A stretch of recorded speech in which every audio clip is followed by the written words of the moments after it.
Public education is a big deal in Manitoba. The future of Manitoba is its youth, and as members of the public go to the ballot boxes to determine the province's future, the group that represents more than 16,000 teachers in Manitoba classrooms says that education has to emerge as a key election issue. Nathan Martindale, president of the 16,000-member Manitoba Teachers Society, says overcrowded classrooms, unsupported students, and unsafe working conditions, all rooted in underfunding, are some of the issues that need to be addressed by whoever forms government. It's not just about the adults who are voting in the election in the here and now, but it's also about the future, the students, the children who will grow up within the school system and become citizens and adults here in Manitoba. So the decisions that we as voters make at the ballot box don't just affect the next 4 years, they're affecting the next 14 or even 40 years. Martindale says MTS is encouraging its members and the public to vote and to think about their own experiences with the system as they do so.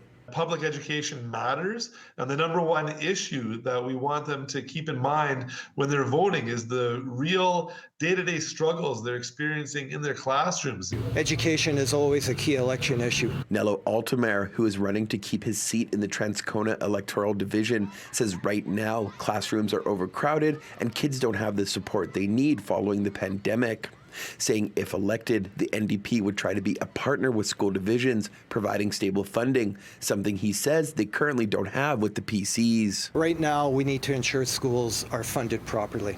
We don't have that in place. As a matter of fact, we've endured 7 years of PC underfunding, and it is really impacting schools. If we're not investing in our children, we're not investing in our future. Liberal Party leader Dougald Lamont also pointing to underfunding as a major issue that his party would address, saying they'd also take additional assessment steps to ensure better student outcomes. So making sure that we're screening every single kid just to say, basic tests. Can you read? Is your eyesight okay? Is your hearing okay? And then checking for other issues. That means we can actually respond and make sure that we're providing the education they need.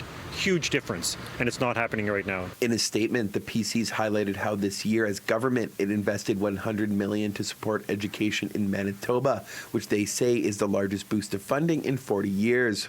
They also boasted its previously announced plans to build and expand more schools, saying further details about its platform will be released as the election approaches on October 3rd. In Winnipeg, Modjeski, City News.